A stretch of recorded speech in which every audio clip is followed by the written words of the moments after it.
반갑습니다. 예, 또 뵈니까 좋네요. 예, 예, 교회 1년에 한 번씩 오는 것 같아요. 2년에 한 번인가요? 예, 네, 또 뵐 수 있어서 반갑습니다.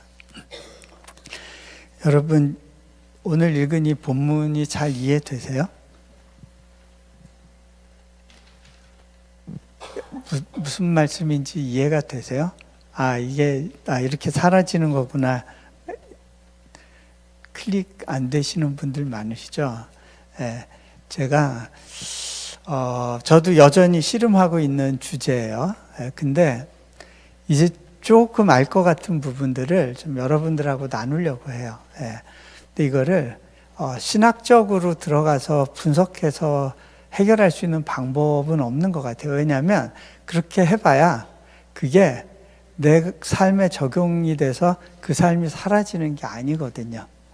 근데 이게 이 말씀이 적용돼서 사라진다는 거는 어떤 모습인가, 어떤 상황인가라고 하는 거에 대해서 여러분들이 좀 이렇게 글림스라고 그래야 되나요? 이렇게 또 이렇게 반짝하는 뭔가를 얻으실 수 있으면 좋겠다라는 생각에서 좀 이 말씀을 갖고 같이 씨름해 보려고 합니다.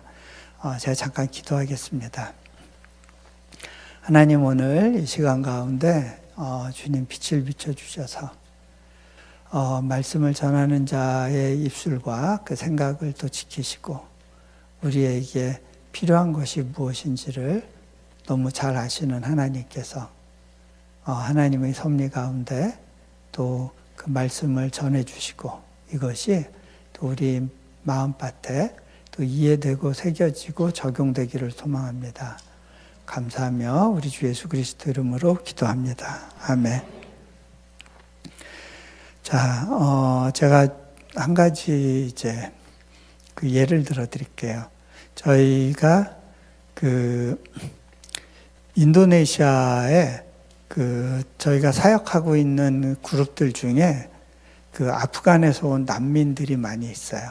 특히 난민들 중에 이제 크리스찬이 된 학생들을 우리 학교에 받아서 양육을 하고 있습니다. 그런데 예전에 초기에 이제 양육을 받다가 이제 뭐 결혼을 하게 됐거나 아니면 이제 돈을 벌어야 될 상황이 돼서 이렇게 학교를 이제 그만 다니고 이제 나간 친구들이 있어요. 근데 그 친구들하고도 계속 이제 연결이 돼요. 근데 한 번은 그 친구가 한 명 이제 찾아왔어요. 다른 친구들 중에는 이제 호주나 뉴질랜드로 이렇게 망명 신청이 받아들여져서 간 친구들이 있어요. 그런데 이 형제는 그렇게 가지를 못했습니다. 그렇게 가지 못하게 된 계기가 왜 이렇게 비자 관련해서 이제 인터뷰 전에 서류 사전 심사라는 거를 해요. 그러니까 미리 스크리닝을 해서 사람들을 거르는 건데 그 스크리닝 과정에서 이 학생의 진술과 서류상에 미스매치가 있다고 보고 아예 이렇게 딱 기각이 된 거예요. 근데 이렇게 한번 기각이 되면 또 한 5년, 6년을 기다려야 또 이 프로세스를 갈 수가 있어요. 물론 이 프로세스를 넘었다고 해서 바로 비자 인터뷰가 되는 게 아니라 그것도 한 1, 2년을 기다려야 된대요. 이 프로세스가 굉장히 깁니다. 그러니까 어떻게 보면 이 사람들한테는 이게 목줄인 거예요. 인도네시아로 도망쳐 나올 때 이미 굉장히 많은 빚을 지고 여비를 만들어서 이곳에 왔어요. 그리고 이들이 가고 싶은 궁극적인 목표는 이제 그 호주나 미국이나 캐나다나 이런 이민을 받아주는 나라로 가는 거예요. 여러분, 근데요, 굉장히 많은 사람들이 그 문턱에서 서류 심사에서 좌절이 돼가지고요. 그 형제 말로는 보고르 지역, 자기가 사는 보고르 지역에서만 한 200여 명이 목숨을 끊었대요. 여러분의 지금 살고 있는 삶은 누군가는 그것의 그림자도 밟지 못해서 좌절하고 목숨을 끊는 그런 삶을 여러분에게 하나님이 주셨다는 걸 좀 인식하면 좋겠어요. 근데 이 학생이 이 청년이 저한테 이제 그런 말을 해요. 자기가 말을 참 주변 있게 못하고 리더십이 없다고 생각했는데 그렇게 한번 그 서류가 기각된 친구들 한 20여 명 모인 데서 보니까 다들 넋이 나가 있대요. 뭘 해야 될지 모르고 사람이 우울증으로 좀 공황 상태에 있는 거를 보고 할 수 없어서 자기가 그 친구들을 리드하고 또 이렇게 방향을 같이 모색하고 제안을 해주고 하는 일을 하게 됐다고 그런 이야기를 하더라고요. 저는 그런 생각이 들었어요. 이 사람들도 종교가 있거든요. 자기들이 믿는 종교가 있어요. 근데 그 종교에서는 이렇게 자신의 꿈이 무너지고 좌절됐을 때 답을 주지 못해요. 그것은 신이 자기를 선택하지 않고 버린 거예요. 자, 근데요, 이 학생이 뭐라고 얘기를 하느냐면, 자기가 얼마 전에 그 마카사르라고 하는 지역에 그 목사님과 함께 가서 거기서 새롭게 개종한 아프간 난민들을 대상으로 이렇게 세례 주는 일을 돕고 그리고 통역하는 일을 해줬대요. 또 세례 전에 문답하는 거 통역해주고 하는 그런 일을 했대요. 그러면서 돌아오는 비행기 안에서 그런 생각이 들었답니다. 하나님이 어쩌면 내가 여기서 할 일이 더 있기 때문에 나를 이곳에 머물게 하신 거구나. 여러분, 세상의 종교에서는 답을 줄 수 없는 그 영역에서 십자가가 줄 수 있는 답이 있어요.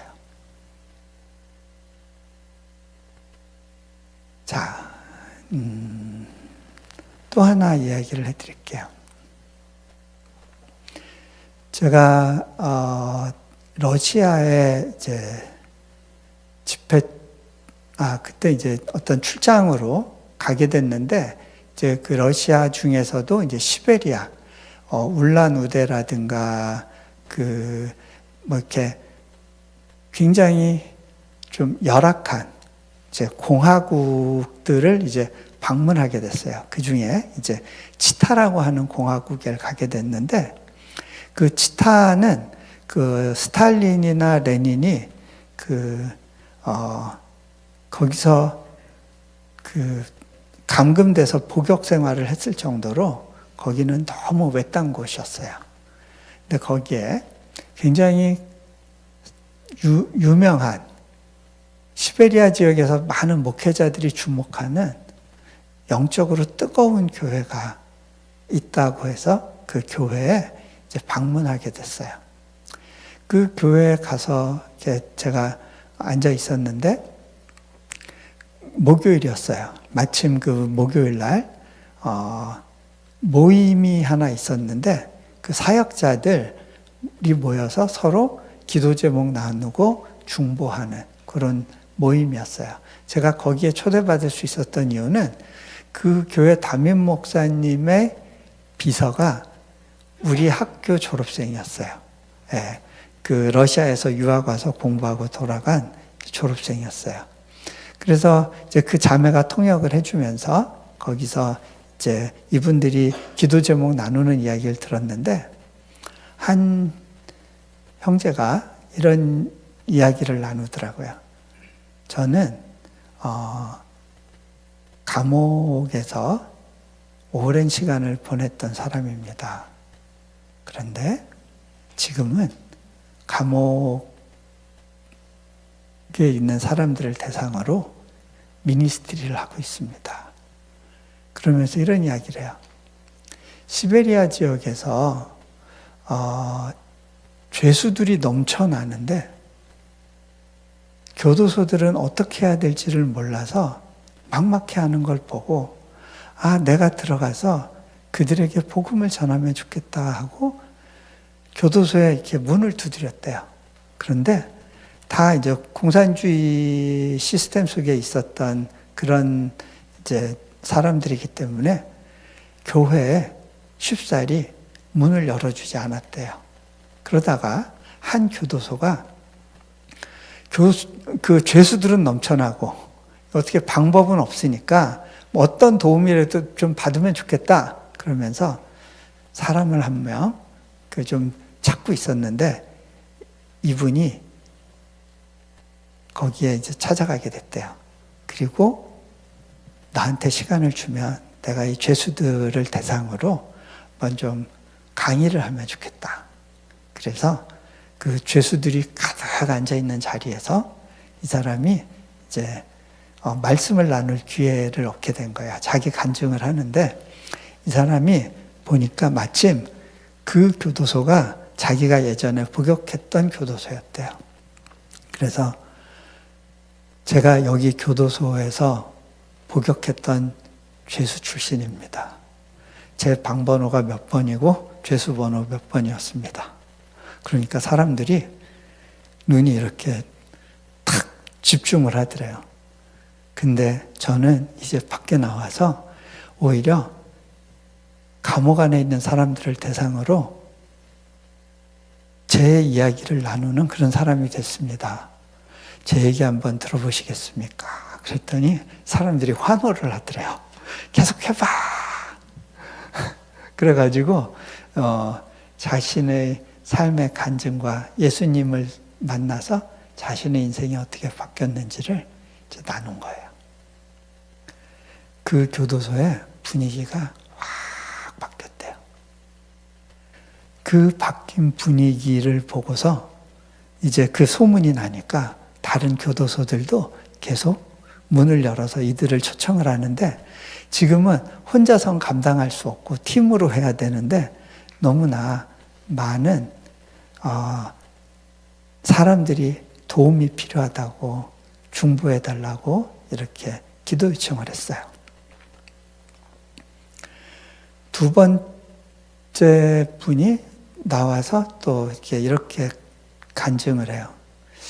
저는 마약 중독자였습니다. 저는 어머니의 기도가 아니었으면 길거리에서 마약으로 죽어갔을 인생입니다. 그런데 제가 이제는 마약을 끊을 뿐만 아니라 마약 갱생원에 있는 사람들을 대상으로 미니스트리를 하고 있습니다. 그런데 참 중독자들이 중독을 끊는 건 너무너무 어려운 일이고 기도 외에는 답이 없습니다. 기도해 주세요. 그 이야기를 듣는데 제 안에 하나님이 이렇게 말씀을 주신다고 생각이 됐어요. 성령님께서 너희 교회에 내가 숨겨둔 비밀이 있는데 뭔지 알 것 같니? 제가 알 것 같았어요. 그건 바로 우리의 아픔이 사명이 된다는 거예요. 여러분, 예수님의 아픔이 사명이 된 것 같이 우리가 경험한 어려움과 아픔이 하나님의 영광으로 재사용될 수 있다는 거예요. 제가 근데 그 부분을 조금 더 확인하고 싶었어요. 이게 정말 이 교회에 하나님이 주신 사명일까? 그렇게 생각하고 있는데 마침 다음 날 출장에서 돌아온 담임 목사님하고 이제 둘이서 만나서 이제 면담하고 교제할 시간이 있었어요. 근데 그분한테 제가 물었어요. 제가 어제 모임에 참석했을 때 기도 중에 받았던 마음이 있는데 하나님께서 이 교회에 숨겨두신 사명과 비밀에 대한 말씀을 주셨는데 제가 그거를 좀 목사님의 입을 통해서 확인하고 싶어요. 도대체 이 교회가 지금 이렇게 놀라운 사역이 일어나고 있는 배후에 어떤 비결이 있는 걸까요? 그랬더니 처음엔 이분이요. 저는 한국교회의 놀라운 부흥에 대해서 알고 있습니다. 우리가 알고 있는 거는 우리가 경험한 건 너무 작은 거고요. 그거를 굳이 꼭 배우실 필요 없을 것 같아요 하고 빼시더라고요. 그래서 제가 아니에요. 제가 받은 말씀이 있어서 확인하고 싶으니까 목사님 이 교회에 하나님께서 놀랍게 일하시는 비밀을 좀 뭐라고 생각하시는지 알려주세요 하고 물어봤어요. 어쩌면 이 이야기일지 모르겠습니다 하면서 이런 이야기를 하십니다. 자기는 벨라루스 출신이래요. 벨라루스에서 젊은 날에 18세 때 예수님을 만나고 선교사가 되기로 결심을 했대요. 그리고 하나님께 기도하고 서원하면서 길을 찾던 중에 시베리아 지역으로 이제 사역차 오게 됐답니다.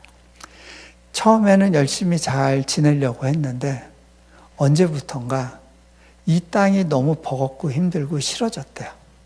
왜냐하면 첫 번째로 이 땅에는 너무 추웠대요. 벨라루스에 비해서 너무 추웠고 두 번째로는 문화라고 할 만한 것이 하나도 없었기 때문에 너무 갑갑하고 외로웠대요.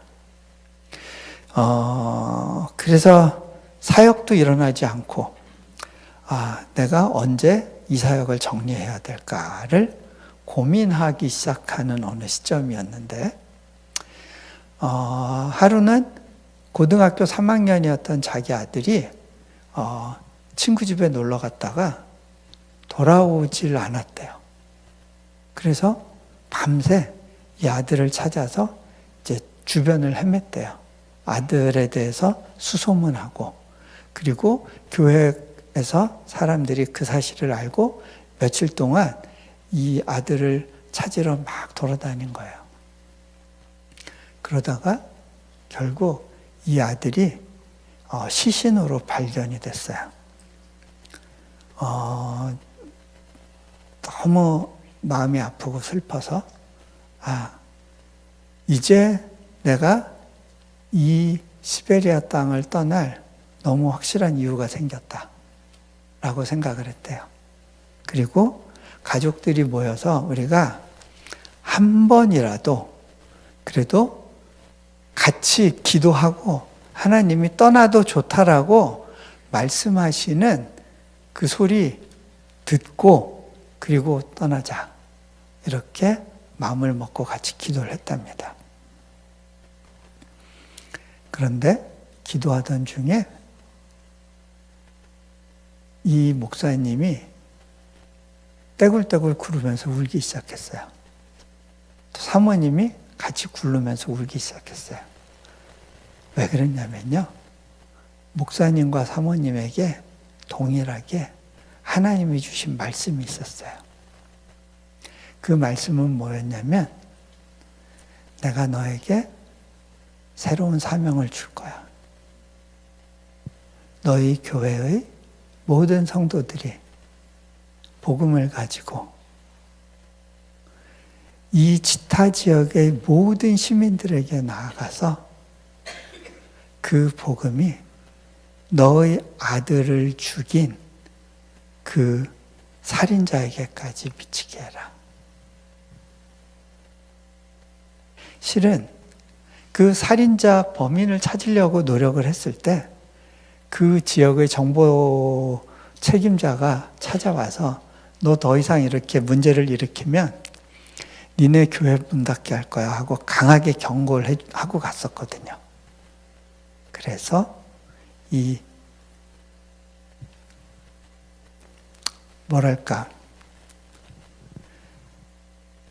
이 땅이 더 싫었던 거예요. 그런데 하나님께서 새로운 사명을 그 가정에 주신다고 했을 때 이 가정이 거기서 통곡을 하고 울고 거기서 항복을 한 거예요. 그러면서 이런 이야기를 합니다. 지금의 사역의 비결은 어쩌면 바로 그 이야기를 두고 하시는 말씀 같아요. 뭐냐면 상처 뒤에 사명이 숨겨져 있다는 거예요.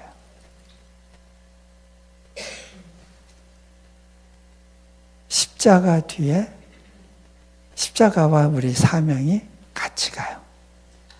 예수님의 십자가와 예수님의 사명이 하나였던 것처럼 이 갈라디아서 십자가에 내가 못 박혔나니 이 고백이 우리가 선교지에 처음 갔을 때 이해되었던 구절은 아니었어요. 우리는 저나 아내나 선교사로 준비되어서 선교지에 갔던 건 아니고요. 선교지에서 굴르면서 복음이 무엇인지를 몸으로 배우는 시간들을 가지게 되었어요. 그거에 대한 이제 가장 직접적인 계기는 복음학교하고 관련이 있는데요. 저희 가정에 어려움이 닥치기 시작했어요. 그 어려움은 뭐냐면 아내의 우울증이었어요. 저는 그 사실이 좀 수용하기 어려웠어요. 왜 그랬냐면, 아니 어떻게 선교사로 헌신한 가정에서 아내가 우울증이 올 수가 있지? 더군다나요, 그때는 내려놓음 책이 이미 이제 출간이 돼서 사람들이 막 폭발적으로 반응을 일으킬 때였어요. 그 책을 보면서 많은 사람들이 집회에 초청을 하기 시작했고요. 집회에서 제가 말씀을 전하면 폭포수 같은 눈물이 막 쏟아지고 그럴 때였어요. 그래서 저는 계속 바쁘게 다니는데 아내는 물 먹으면 다 토하고 빼짝빼짝 마르고 가만히 혼자 있을 때 차라리 죽어버려, 이 불쌍한 인생아 라고 하는 소리가 계속 들리는 거예요.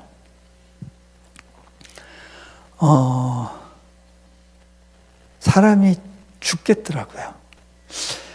제가 처음에는요, 이 부분을 어떻게 인식을 했냐면, 우리가 좀 더 영적 무장을 해야 돼. 그러면 해결할 수 있을 거라는 생각을 했던 것 같아요. 그리고 어떻게 접근을 했냐면, 여보, 당신이랑 나랑 일주일 특별 기도와 예배의 시간을 좀 가집시다. 내가 가정에서 좀 구별된 시간을 가지고 말씀을 준비해서 같이 좀 예배를 합시다. 저는요, 그때 말씀을 전해달라고 요청하는 교회도 많았고요. 가서 말씀을 전하면 사람들이 막 변화가 일어나는 걸 봤거든요. 그러니까 일단 최소한 눈물을 막 쏟는 걸 봤기 때문에 제가 말씀에 능력이 있다고 이제 착각을 한 거예요. 그리고 아내한테도 똑같은 방법으로 도움을 줄 수 있을 거라고 기대를 했어요. 말씀을 이렇게 한 2번 정도 전했는데요. 아내가 저한테 그러더라고요. 여보, 나한테 필요한 건 설교나 조언이 아니에요. 그냥 공감해 주는 거지. 여러분들도 정답은 다 안다면서요? 정답을 몰라서 우울하고 짜증나는 게 아니라면서요? 네. 그냥 그랬구나, 그렇게 힘들었구나, 공감이 필요한데, 저는 아내가 필요한 것도 해줄 줄 모르는 사람이었어요. 그러면서 열심히 교회를 섬긴다고 하고 그 현지인 학생들을 섬긴다고 하고 있었어요.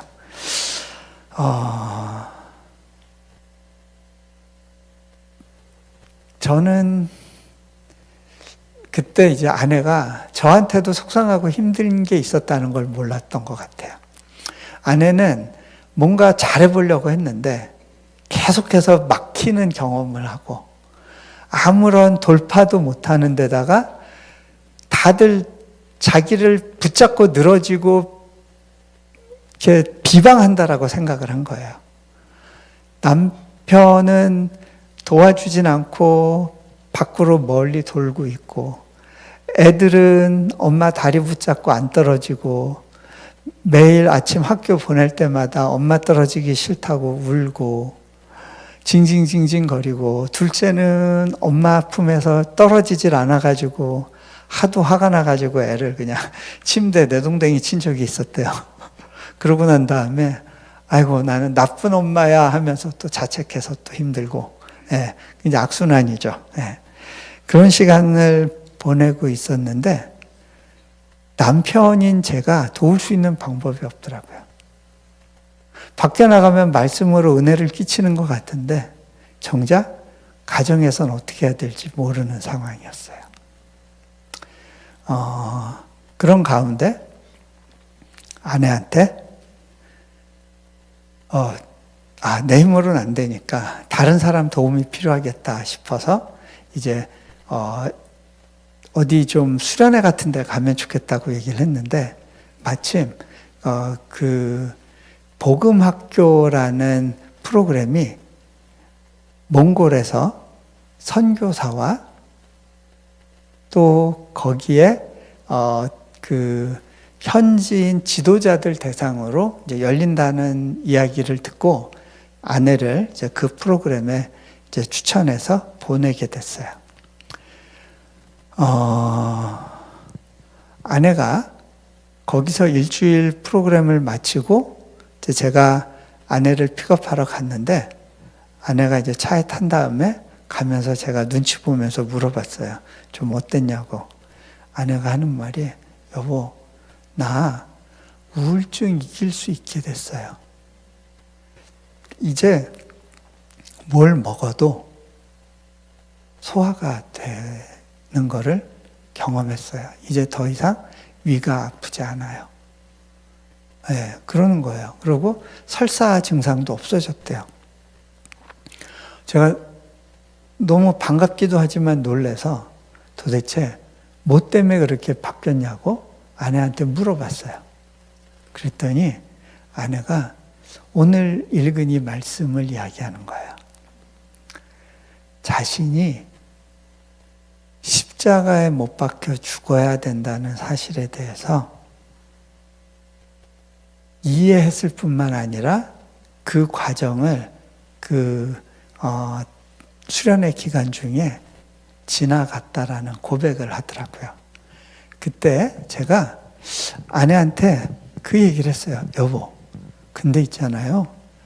내가 내려놓은 책을 하나로 요약하면 결국 이 구절이라고 그렇게 생각하고 있었는데 근데 당신은 이 내려놓은 책을 누구보다 먼저 원고를 읽고 교정 봐주고 맞춤법, 철자법 다 체크해주고 내 기억이 조금 잘못됐던 거, 사람 이름 틀린 거, 뭐 지명 틀린 거 다 수정해주고 날짜 수정해주고 다 했는데 정작 이 책에서 전하려고 하는 한 메시지에 대해서 모르고 있었네. 아내가 어머 진짜 우리가요 실은 교회 생활을 하고 복음에 대해서 듣고 하지만 실은 그것을 우리가 때로는 그냥 듣고 지워버리는 경향들이 있는 것 같아요. 내려놓은 책을 아내가 읽었지만 아내는 그 책에서 은혜를 받지 못했거든요. 왜? 다른 생각, 부담, 불편한 마음 그걸 갖고 읽으니까 그게 적용이 안 됐던 거예요. 근데 아내가 저한테 그런 고백을 하더라고요. 자신의 우울증 배후에 자기 연민이 있다는 사실을 깨닫게 됐대요. 그리고 그 자기 연민이 죄라는 사실을 몰랐대요. 자기 연민의 배후에 자신에 대한 지독한 집착이 있었다는 거예요. 근데 그 집착이 죄라는 사실을 모르고 살았대요. 아내가 또 이런 고백을 했어요. 나는 예수님만 십자가에 달려 돌아가신 걸로 생각을 했지, 나도 십자가에 달려 못 박혀야 된다는 사실에 대해서는 이해할 수 없었어요. 나는 내가 너무 착하다고 생각했다고. 그리고 충분히 혼자 착할 수 있다고 생각했대요. 근데요, 제가 이렇게 봤을 때 아내는 객관적인 세상 기준으로 보면 참 착해요. 어느 정도로 착하냐면, 저희가 보스턴에서 신앙생활할 때 그 담임 목사님이 이런 성도 3명만 있으면 내가 다시 개척할 수 있겠다 할 정도로 교회에서 성실하고 늘 섬기고 봉사하는 그런 모습이었거든요. 그리고 남편 따라서 선교지까지 같이 갔을 정도면 여러분보단 좀 더 착한 것 같죠? 근데요, 착한 것 같고 안 된다는 걸 알았어요. 자신도 알고 보면 상황이 그렇게 되었으면 히틀러와 같은 죄를 지을 그 죄악의 씨앗이 자신 안에 있다는 사실을 알았고요. 자신은 자기 힘으로는 그 울고불고 매달리는 딸조차 사랑할 수 없는 존재고, 자신의 말을 잘 공감하고 들어주지 않는 남편을 사랑할 힘도 없다는 사실을 깨닫게 된 거예요. 내가 스스로 노력해서 착해질 수 없는데, 자신은 예수님만 십자가에 죽은 걸로 치고, 그 십자가는 자신의 액세서리가 되었던 거라는 사실을 깨닫게 됐어요. 그 수련회에 갔던 많은 선교사님들이요, 거기서 내가 복음이 없어서 죽어가고 있다고 그러면서 떼굴떼굴 굴렀대요. 이상하지 않으세요? 선교사님들 뭐 하는 분들이에요? 복음 전하시는 분들이잖아요. 근데 왜 복음이 없어서 죽어가고 있다고 굴렀을까요? 대부분 몽골 현지인들이 참 배신을 잘해요. 문화적으로 거기는 배신하고 도망가면 되니까 단골들을 주로 속이는 쪽이거든요. 그러니까 정말 믿을만하다. 예. 이제 잘 키워놨다 할 때 대형 금전사고를 친다거나, 그러니까 완전히 안심할 때 뒤통수를 치는 경향들이 있는 거예요. 배신감으로 막 용서가 안 되는 거예요. 그래서 어떤 선교사님은 내가 몽골 쪽을 보고는 오줌도 안 놓는다, 그렇게 얘기하시는 분도 있었어요. 근데 다 그게 뭐예요? 기본적으로 용서가 안 되는 거잖아요. 자신 안에 복음의 삶의 능력이 없었다는 사실을 깨닫고 거기서 펑펑 우는 거예요. 여러분, 복음 전하러 갔지만 복음과 무관한 삶을 살 수 있다는 거예요. 사방이 물난리가 나면요, 홍수 때 가장 큰 문제는 마실 물이 없어요. 나를 살릴 수 있는 깨끗한 물이 없어서 죽어갈 수 있어요.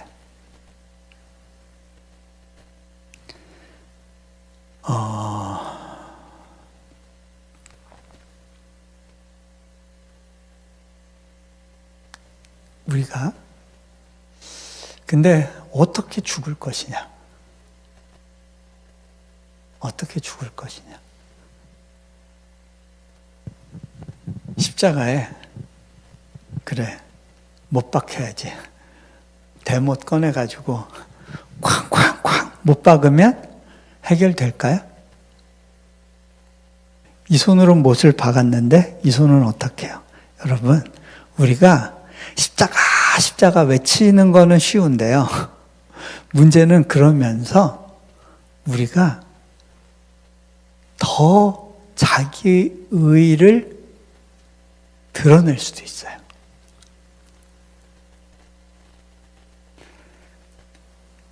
결국 십자가의 죽음은 뭐냐면 나의 자아가 죽는 거잖아요. 그런데요, 오히려 내가 죽이려 하면 내 자아는 더 팔팔하게 살아요. 여기서 여러분, 자기를 사랑하는 것이 죄가 된다라고 이제 사도 바울이 디모데 후서에서 이야기하거든요.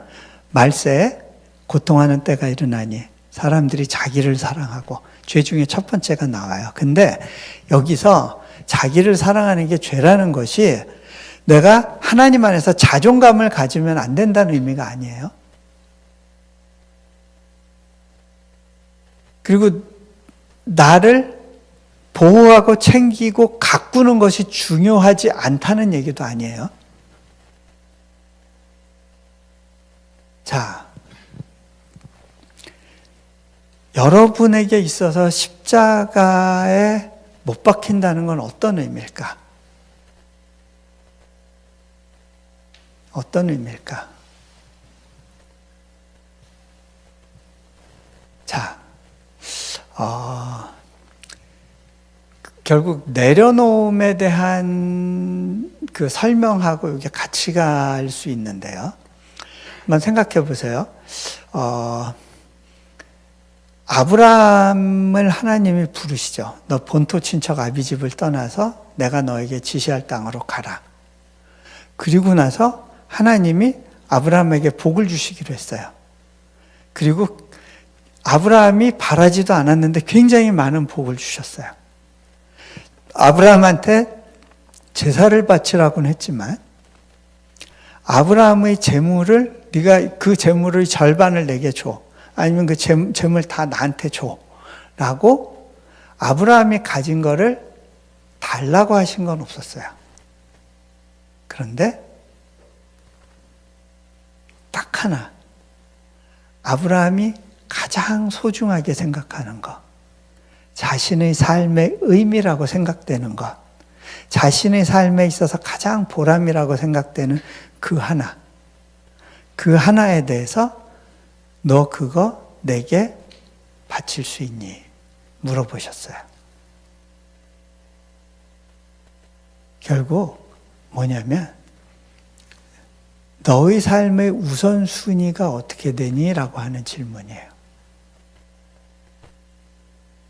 자, 십자가를 진다는 거는요, 결국 어떤 문제냐면, 결국은 가장 쉽게 얘기하면, 그거를 이제 우리 삶에서 적용하면, 너의 삶의 주도권을 내게 맡길 수 있니? 라는 문제예요.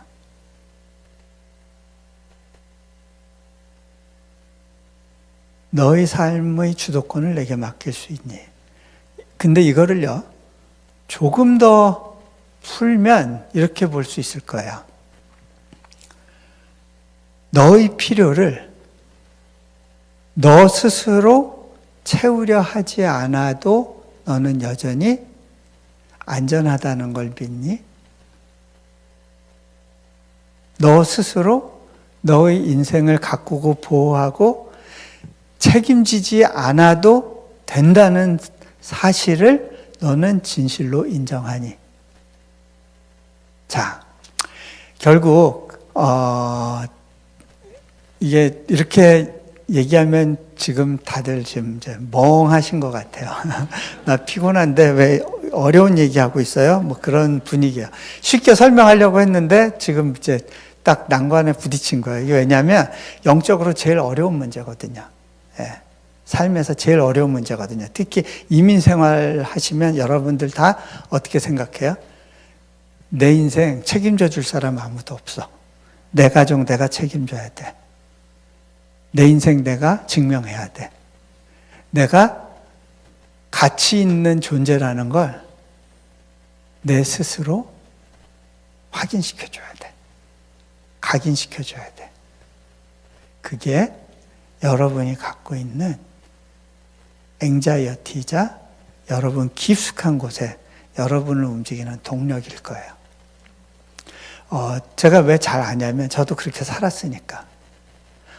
근데요, 제가 그렇게 살았을 때는요, 교수님의 말 한마디가 그날 저를 울리기도 하고 살리기도 해요. 그리고 그 교수님의 눈빛 하나에 내 모든 감정이 그냥 묶여버려요. 그리고 내 은행 잔고가 조금이라도 여유가 생기면 굉장히 그날은 뿌듯해요. 라면을 먹어도 기뻐요.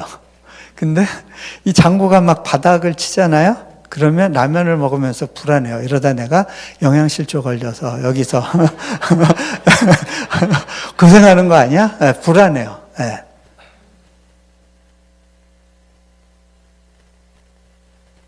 그런 불안한 시간들을 저도 지나갔어요. 그래서 근데 그때의 저는요, 어떤 면에서는 구제불능이었던 것 같아요. 교회 생활 열심히 하고 하나님을 믿는다고는 했지만 한 번도, 그리고 제가 할 수 없는 영역에선 하나님 미래를 열어주세요, 책임져 주세요 하는 기도는 했지만 내 내 커리어 인생을 하나님께 온전히 맡기고 의탁하고 두려움 없이 기쁨 가운데 하루를 살아간다는 것을 그건 제가 경험해보지 못했던 거였어요. 그거는 제 인생하고는 무관한 삶처럼 느껴졌어요. 자, 그런데 결국 이 십자가에 우리가 못 박히게 된다는 거는요, 우리가 갖고 있는 그 어떤 것들이 같이 못 박히는 건데요. 그 중에 하나가 두려움에 대한 거예요. 실은 제가 몽골에서 살면서 죽음의 고비들을 좀 넘었어요. 그 상황에서 죽었어도 전혀 이상하지 않은. 근데 어떻게? 그게 그렇게 위험한 상황인지도 모르고 가까스로 살아난 경험들이 몇 차례 있었어요. 그래서, 이제 죽음의 문턱에 갔다 오는 게 어떤 느낌인지는 좀 알았던 것 같아요. 그거 자체가, 죽음 자체가 두렵지는 않았는데, 근데 제 안에, 망할 것에 대한 두려움이 좀 많았어요. 난감하고 복잡해지는 것에 대한 두려움, 내 인생이 꼬이는 것에 대한 두려움, 사람들의 시선에 대한 두려움, 그런 것들이 있었던 것 같아요. 한 가지 예를 들어드리면요, 제가 코로나 시기에 이제 학교 학생들을 집으로 보내니까 애들이 와이파이도 없죠, 자기 컴퓨터도 없죠, 공부를 할 수가 없는 거예요. 그래서 학생들을 다시 학교로 들여와서 정부 방침에 따라서 온라인으로 수업은 하지만 기숙사에서 온라인 수업을 하게 했어요. 최소한 와이파이하고 컴퓨터는 있으니까. 그렇게 해서 애들을 공부를 시키다가 이제 캠퍼스 안에 코로나 감염이 시작됐어요. 애들이 아프기 시작한 거예요. 근데 그 와중에 우리 사역자 중에 한 명이 코로나에 감염됐어요. 실은 제가 인도네시아에서 사역하면서 제일 두려웠던 게 있었어요. 저와 동역하는 사역자들이 어려워지거나 이 사람들이 위험해지거나 아니면 생명을 잃을 것에 대한 두려움이 있었어요. 이게 이제 인도네시아가 이슬람권이고 또 이슬람권에서 이런 사역을 하다 보면 정말 피를 흘리는 상황들이 생기거든요. 예. 정말 불의 공격을 당할 수도 있고 또 여러 가지로 이제 어려움에 처할 수 있는 가능성이 있는 걸 아니까 제가 막연한 두려움 가운데 하나님께 이렇게 기도한 적이 있었어요. 하나님, 다른 건 몰라도 우리 사역자들의 생명과 안전만큼은 책임져 주셔야 됩니다. 만약 이거 건드려지면요, 저 그때는요, 손 텁니다.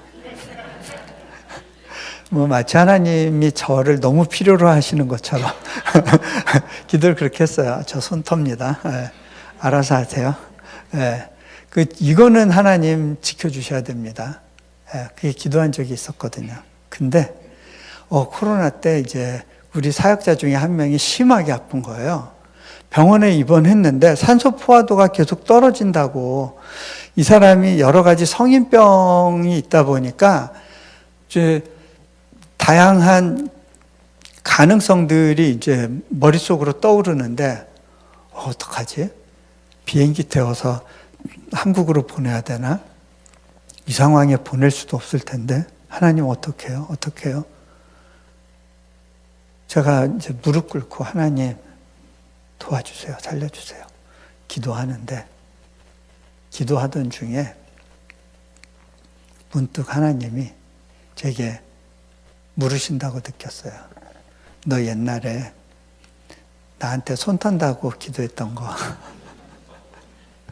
그거 아직도 유효하니? 기도 바꿔볼 생각 없니? 제가 그때 하나님께 이렇게 기도했어요. 하나님, 저 맡길게요. 그리고 어떠한 희생을 치르더라도 제가 이 자리에 지키고 있을게요. 그렇게 기도하고 나니까 비로소 이 친구 살았구나. 하나님이 안 데려가시겠구나. 그 확신이 확 오더라고요. 여러분, 그 두려움에 대해서, 그 두려움이 주는 가능성에 대해서 십자가에 나를 뉘우면, 내가 죽어지면, 그러면 더 이상 그것이 나를 어렵게 하는 역할을 하지 못해요. 제가 인도네시아에서 이런저런 일로 좀 힘들었던 시간들이 있었어요. 근데 이제 제가 막연하게 갖고 있었던 두려움 중에 또 하나가 뭐가 있었냐면, 한동대학교 총장님이 이제 사역하시다가 감옥을 가셨잖아요. 근데 이렇게 연변과기대도 그렇고 이렇게 감옥 가실 일들이 있더라고요. 근데 제가 보니까 인도네시아 감옥이 상황이 너무 열악한 거예요. 하나님, 딴 거 모르겠는데, 저 굴리고 없는 거 가지고 고생시키시고 하는 것까지는 다 제가 넘어가겠는데, 감옥은 아니잖아요. 감옥은. 제가 하나님께 그게 좀 얘기한 적이 있었어요. 근데 그거에 대한 막연한 두려움이 있었는데, 재작년이었나요? 하여간 두세 건 너 감옥 보낼 거야 라는 소리를 들었어요. 너 이렇게 고소해서 감옥 보낼 거야, 막 이런. 근데 상황으로 보면 이 협박이 그냥 말로만 하는 게 아니라 정말 어려운 일 당하게 만들 수도 있겠구나라는 생각이 드니까 제가 확 위축되면서 너무 서운한 거예요. 하나님, 재정짐도 지고 있어. 매일매일 정신없이 뛰어다녀야 돼. 맡은 책임은 너무너무 많은데 여기다가 이 짐까지, 이런 것까지 저를 위협하게 하시면 안 되죠. 좀 서운했어요. 그러다가 제가 밖에 나왔어요. 어느 이제 후원자분하고 이제 제가 만나서 이제 하소연으로 좀 이런 일도 있어요 하고 이제 제가 막 힘든 얘기를 했어요. 그랬더니 이분이 듣고 있다가 저한테 그러는 거예요. 선교사님, 근데 왜 감옥 가면 안 돼요?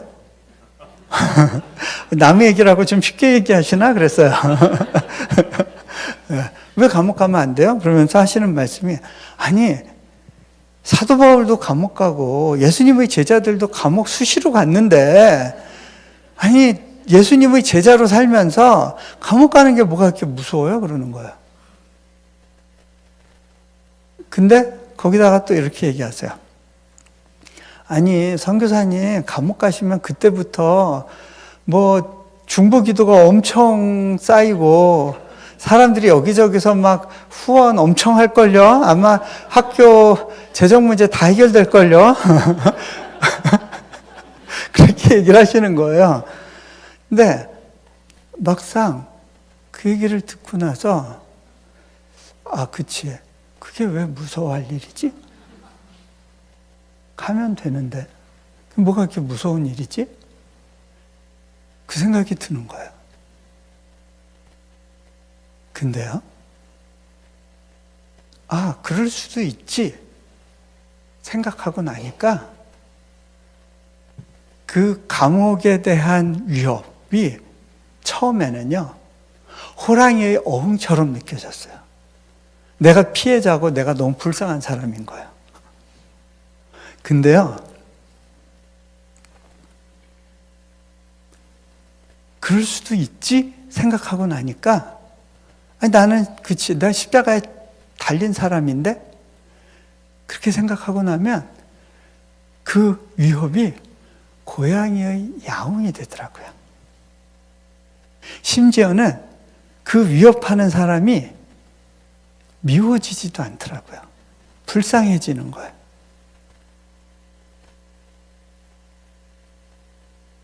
아, 이거구나.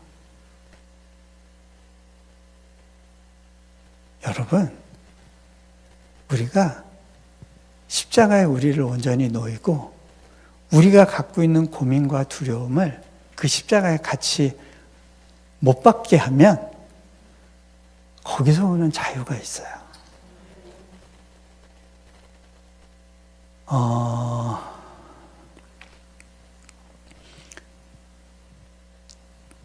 항상 보면 사단은 이 두려움을 타고 우리를 피해자로 만들려고 해요. 근데 여러분 잘 보세요. 닭을 잡을 때요, 목을 완전히 쳐서 한 번에 끊어야 돼요. 근데 닭 목을 치는데 칼날이 잘 안 들어서 목 반만 딱 찍혔잖아요.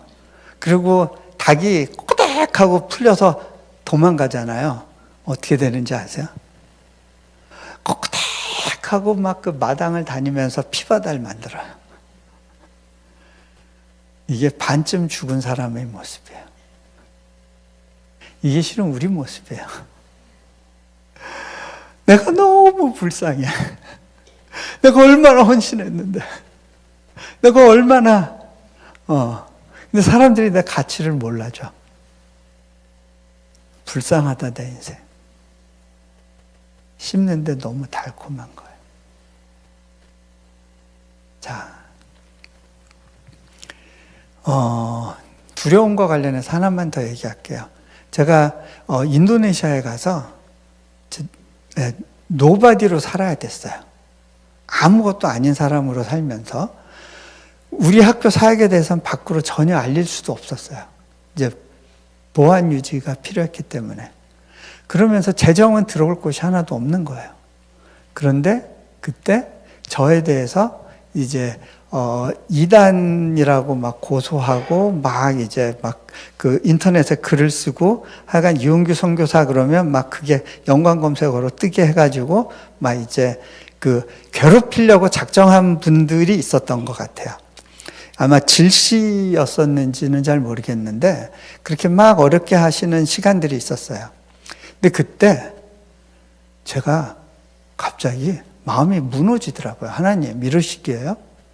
제가 이 이슬람권, 다른 데도 아니고 이슬람권, 어떻게 보면 정말 사역하기 어려운 그 최전선에서 이렇게 사역하는데, 아니, 그것도 교회 안에서 누군가가 제 등에 팍 칼을 꼽게 그냥 내버려 두시고 하나님은 방어해 주시지 않으면 어떡해요? 제가 하나님 서운해요 라고 그랬어요. 근데 그때 하나님이 저한테 너 그 사람들 용서해 줄 수 있니? 그런 마음을 주세요. 아니, 이 사람들 때문에 여기 사역 이게 어려움 겪으면 어떡해요? 재정도 어렵고 우리 사역자들도 어려움 겪고 다 어려움 겪을 수도 있는데 그거 어떡할 거예요? 하나님이 그러시는 거예요. 예, 너 내려놓은 책 쓰고 나서 너의 실제 이미지에 뭔가가 더 덧붙여지고 막 이렇게 뭔가 이렇게 부풀려졌다는 사실에 대해서 인정하지. 네, 인정해요. 너는 뭐 정직하게 행하려고 하지만 사람들은 너를 굉장히 신성하게 막 이렇게 뭔가를 색칠을 해서 보는 거 인정하지. 네, 인정해요. 근데 너 그거 가지고 이거는 거짓인데 실제가 아닌데 왜 하나님 이런 거짓이 난무해야 돼요 하고 네가 팍 떼굴떼굴 구르면서 힘들다고 해본 적 있니? 아니요, 없어요. 그러면 사실이 아닌 걸 가지고 누군가가 이야기한 거에 대해서 너 죄인이라고 고백했지. 근데 너의 진짜 죄가 아닌 다른 걸 가지고 이야기를 하는 거에 대해서 하나님 다행이에요, 감사해요 라고 얘기해 본 적 있니? 그때 제가 그렇구나 생각이 됐어요. 하나님이 그렇게 말씀을 주시고 나니까 정리가 되더라고요.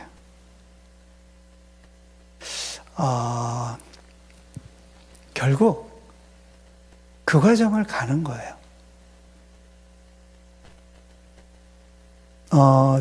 제가 얼마 전에, 그것도 몇 년 전이군요. 암 비슷하게 보이는 혹이 있다고 그래가지고, 어디 이제, 암센터 가서 검사를 받게 됐는데, 검사 전에 좀 기다려야 됐어요. 거기 앉아서 기다리는데, 그 앞에 와서 기다리는 분들을 보니까, 표정들이 다 어둡더라고요. 저는 그냥, 그래도 검사 받는 동안은 좀 쉴 수 있겠네?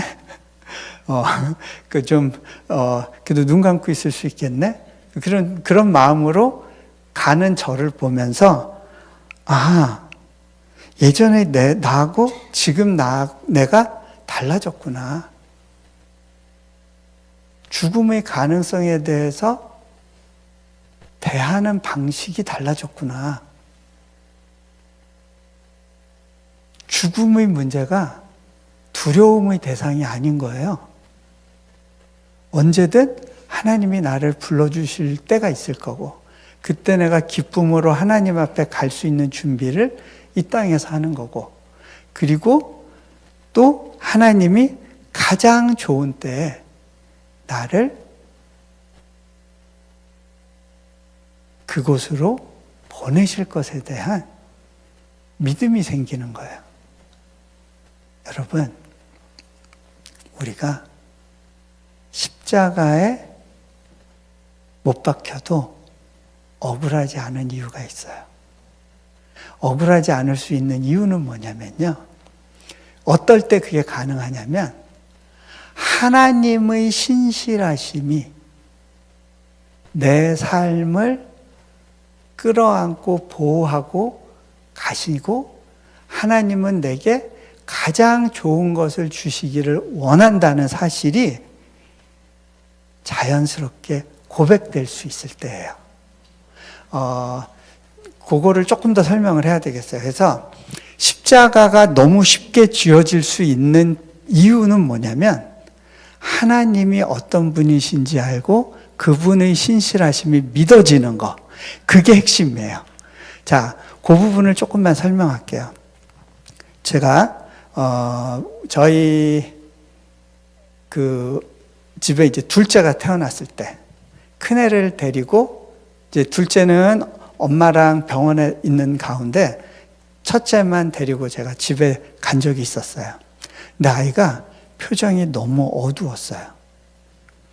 세상이 무너진 것 같은, 갑자기 경쟁자가 나타난, 마음이 너무 허전하죠. 아빠하고만 하루를 자야 되는 거예요. 제가 그 아이를 데리고 장난감 가게를 갔어요. 그 아이 유아용품을 사러 토이자러스라는 곳을 갔는데, 그때 이제 아이는 아빠 나 저기 가서 장난감 좀 보고 있을게요 하고 지가 좋아하는 장난감 보러 다녔어요.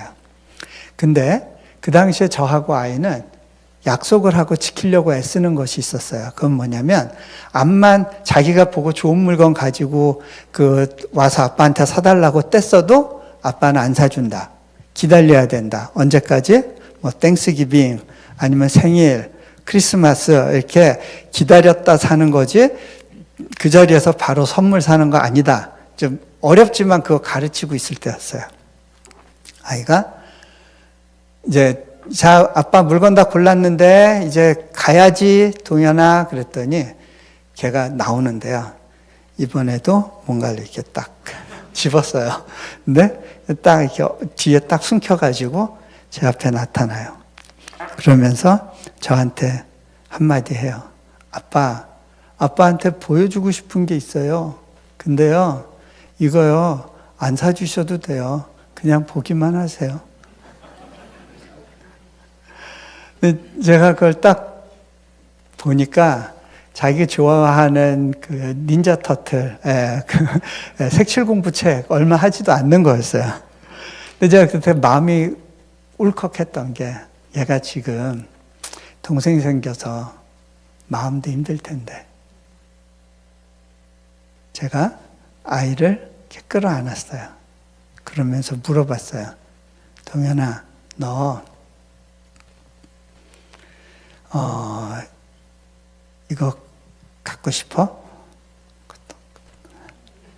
아빠가 사줄까? Really? 제가 사줬을까요? 안 사줬을까요? 네. 그 좋아하는 아이를 데리고 이제 그때 교회 예배가 있어서 예배 참석했어요. 근데 예배 시작 전에 뒤에서 조용히 기도하고 있을 때였어요. 하나님이 제게 물어보시더라고요. 네 아들 동현이가 아빠 이거 안 사줘도 돼요 라고 그럴 때 너 어떤 마음이었니? 그게 바로 내가 너를 향해 갖고 있는 마음이란다. 하나님이 나를 위해서 좋은 걸 주기 원하신다는 거예요. 제가 이 이야기를 여러분들한테 했나 안 했나 모르겠는데요. 뭐 했어도 또 들으세요. 제가 아내랑 한 번은 두런두런 얘기하다가 인도네시아 살면서 인도네시아에서 너무 다 좋은데 힘든 거 하나가 있다고 아내가 얘기를 하더라고요. 그게 뭐냐고 물어봤더니 좀 시원한 바람을 맞아보고 싶대요.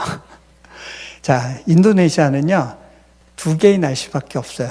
더운 날씨와 더 더운 날씨. 그래서 그 무더운 날씨에 바람도 무덥거든요. 근데 거긴 또 정글밖에 없어요. 그러니까 온대지방의 숲을 좀 이렇게 차가운 가을바람 맞으면서 걷고 싶다는 거예요. 근데 이제 저는 거기다 한마디 더 했어요. 여보, 근데 나는 거기에 좀 강이 흐르고 물소리를 들으면서 걸으면 너무 좋겠어요. 그러고 이제 잊고 지났어요. 시간이 지났습니다. 제가 한 번은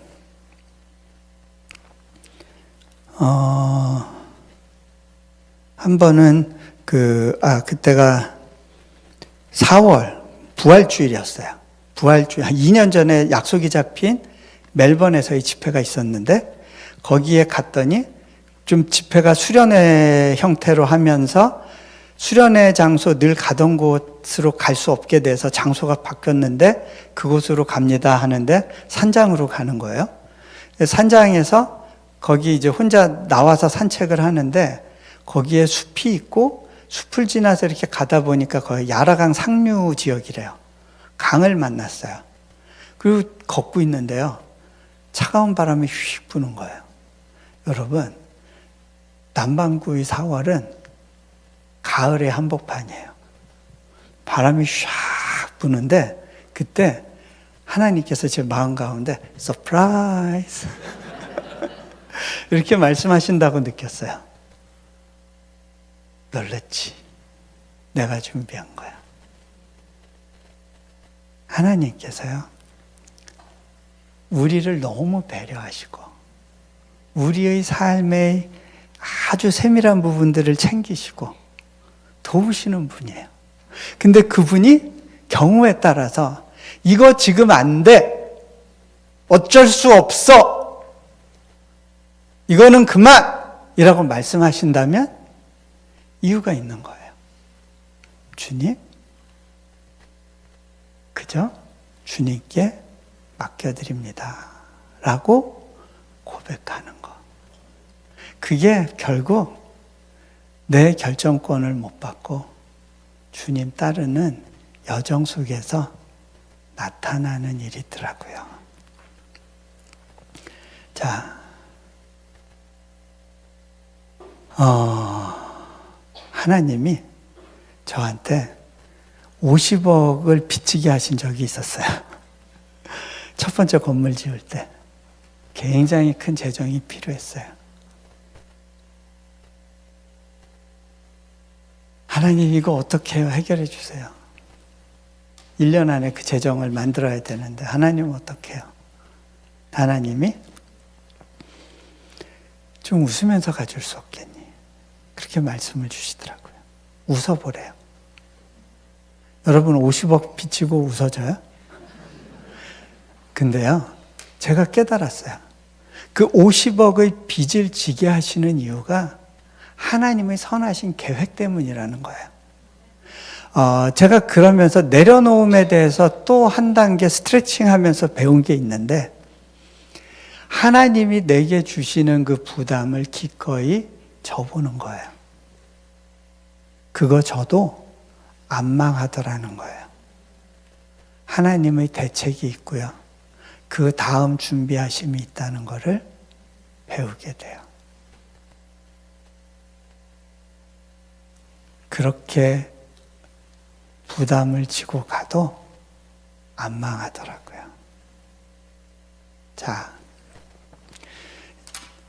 말씀을 이제 정리할게요. 그런데요, 내 스스로 그게 돼요? 내 스스로 포기가 돼요? 내 스스로 그것이 수용이 돼요? 내 스스로 부담을 기꺼이 질 수 있어요? 내 스스로 두려움에 대해서 그 일이 일어나도 상관없어 라고 선포할 수 있어요? 네. 십자가 진다는 거 어떻게 보면 되게 어려운 것 같아요. 내가 하려고 하면 어려워요. 그런데요,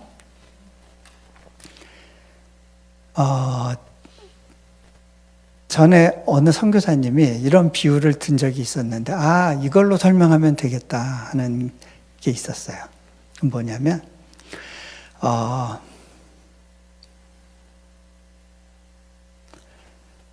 이분이 아기 때 아버지를 따라서 목욕탕 간 적이 있었대요. 공중 목욕탕에 갔는데 추운 데 있다가 뜨거운 탕에 들어가려니까 아버지는 시원하다 하고 들어갔는데 자기는 발가락을 담가 보니까 너무 뜨거워 갖고 나 삶아 죽이겠네 그러고 이제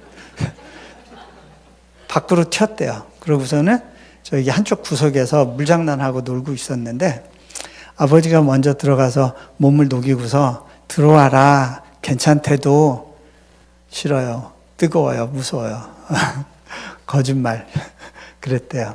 그랬더니 아버지가 나와서 따뜻한 몸으로, 이제 데워진 몸으로 아들을 딱 안고 괜찮다 그러면서 물속으로 같이 들어가셨대요. 혼자 들어가면 죽을 것 같았는데 아버지가 먼저 들어갔던 아버지가 안고 들어가니까 들어갈만 하더래요. 여러분, 하나님께서 먼저 아들을 통해서 본을 보여주셨어요. 그리고 괜찮아. 같이 하자. 천천히 기다려줄게. 그리고 한 걸음 한 걸음, 한 단계 한 단계, 한 껍질 한 껍질 그 과정을 가게 하세요. 그런데요, 결국은 나를 안고 들어가는 아버지를 신뢰할 수 있으면 그러면 괜찮아요. 아버지가 나에게 나의 상황에 맞는 좋은 것을 주시기 원해. 그 기대 가운데 그분께 내 삶을 맡겨드릴 수 있으면 그분이 나를 데리고 험한 음침한 골짜기도 갈 거고요. 험한 물과 불이 있는 곳도 지날 것이고요. 또 십자가의 아픔을 지나기도 하겠지만 그 과정에서 당신의 아들을 닮은 자로 그리고 부활의 영광을 이 땅에서 살아내는 자로 빚어 가실 거예요. 같이 기도합니다. 자, 눈을 감으시고요.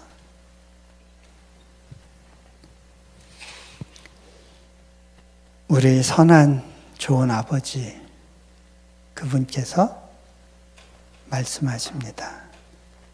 예, 네 아이가 이거 안 사줘도 돼요 할 때 어떤 마음이었니? 그것이 바로 내가 너를 향해 갖고 있는 마음이란다.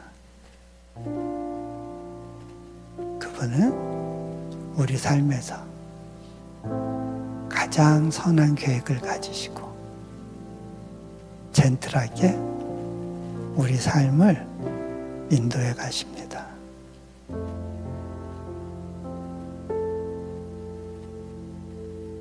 그분께 내 마음과 내 삶과 내 앞길을 맡겨드리는 건 그렇게 어려운 일이 아닙니다. 그것이 내가 집착하고 고수하던 붙들고 있었던 그 길을 놓고 주님을 잡는 것, 주님의 피 묻은 그 손을 잡는 것, 그것이 내가 죽고 그리스도와 다시 사는 과정임을 저는 선교지에서 배웠습니다. 하나님의 신실하심, 그분의 그 신실하심이 믿어지는 것이 첫 단계더라고요. 여러분이 지금 어렵고 힘든 시간들을 지나고 계시다면 지금껏 이끄시고 인도하셨던 그 하나님의 섬세하신 손길, 하나님의 서프라이즈들 기억해 보시고, 주님, 이제껏 함께 하셨던 하나님, 여전히 내가 웃고 갈 수 있다고 말씀하시는 하나님을 신뢰합니다.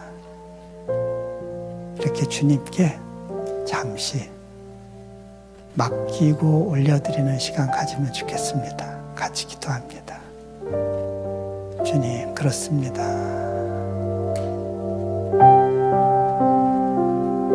십자가는 주님의 그 온전한 사랑, 주님의 그 신실하심, 약속을 지키시고 이루시는 하나님의 그 놀라운 섭리의 핵심임을 주님 고백합니다. 그 십자가에 나를 맡기는 것이 더 이상 억울하고 분한 일이 아니고 내가 피해자가 되는 길이 아님을 고백합니다. 주님의 그 온전한 사랑에 덧입는 과정이 바로 내가 어렵고 힘들고 속상하고 분하고 좌절하고 또 배신당한 느낌으로 버거워하는 그 여정을 다 포함하는 것임을 주님 고백합니다. 그 가운데서라도 하나님의 선이 우리를 끌고 가실 수 있음을 믿음으로 고백합니다. 주님 함께하여 주옵소서.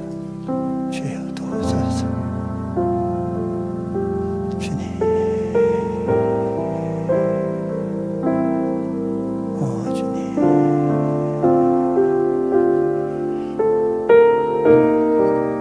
두 번째 기도 제목입니다.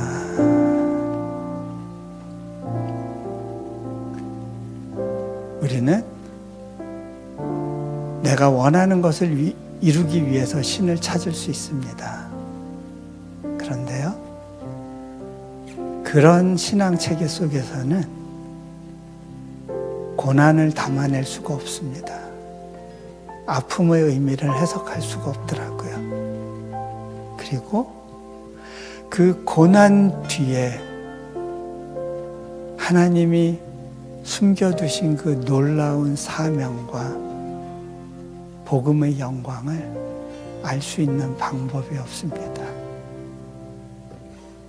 오직 십자가 안에만 그 비밀을 해석할 수 있는 열쇠가 있음을 봅니다.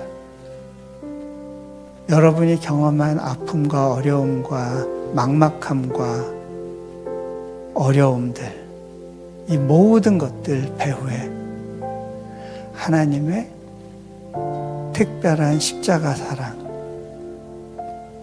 그 아픔을 사명으로 바꾸고자 하는 하나님의 열심이 있음을 또 고백하게 됩니다. 이 시간 그 아픔이 변하여 사명이 되는 그 일들을 위해서 잠시 하나님 앞에 또 여러분이 가졌던 많은 과거의 경험들, 지금의 어려운 순간들을 올려드리고 또 주님께 고백하면 좋겠습니다. 같이 기도합니다. 주님,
결국 우리가 스스로 노력해서 우리를 죽일 수도 없고 우리를 바꾸거나 변화시킬 수 없음을 또 하나님이 아십니다. 예수님을 통해서 먼저 그 길을 가게 하셨고, 그저 너는 내 위에 얹혀서 같이 가지 않겠니?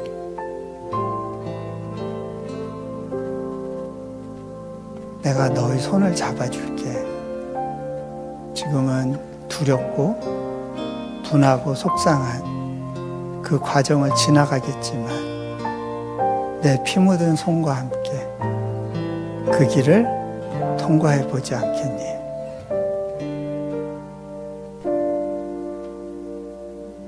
이걸로 망하지 않을 거야.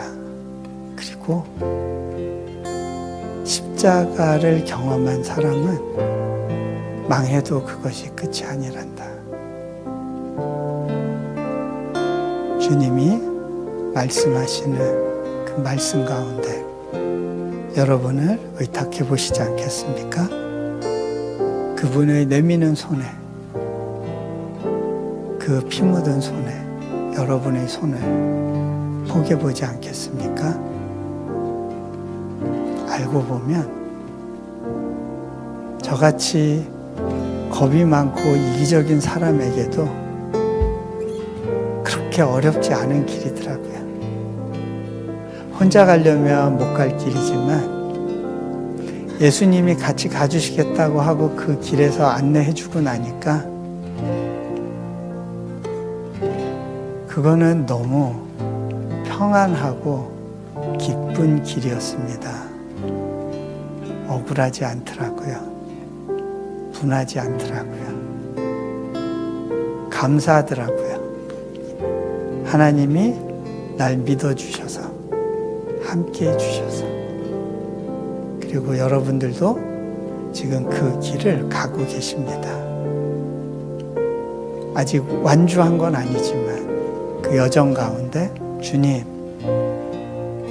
같이 가주셔서 감사해요. 그냥 붙들고 가볼게요. 여기서 보기엔 힘들고 어려운 길 같지만 주님이 옆에 계시니까 저 괜찮아요. 가볼게요. 그렇게 짧게나마 고백하며 기도하면 좋겠습니다. 같이 기도합니다.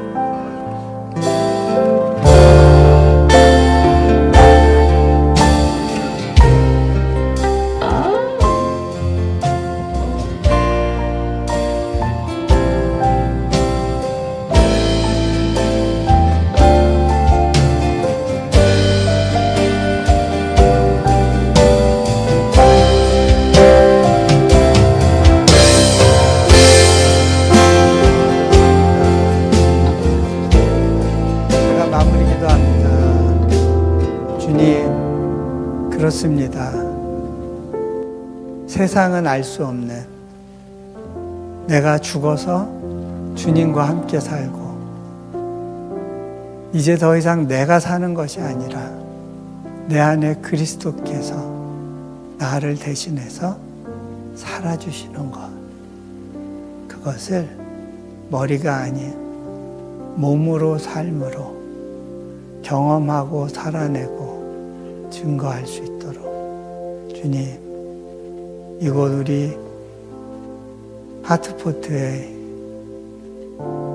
또 이 교회 가운데 주님 은혜로 함께 하시고 각 사람의 손을 잡아주시고 귀한 동행의 여정을 이끌어 주실 것을 신뢰합니다. 주님 감사합니다. 우리 주 예수 그리스도 이름으로 기도합니다. 아멘.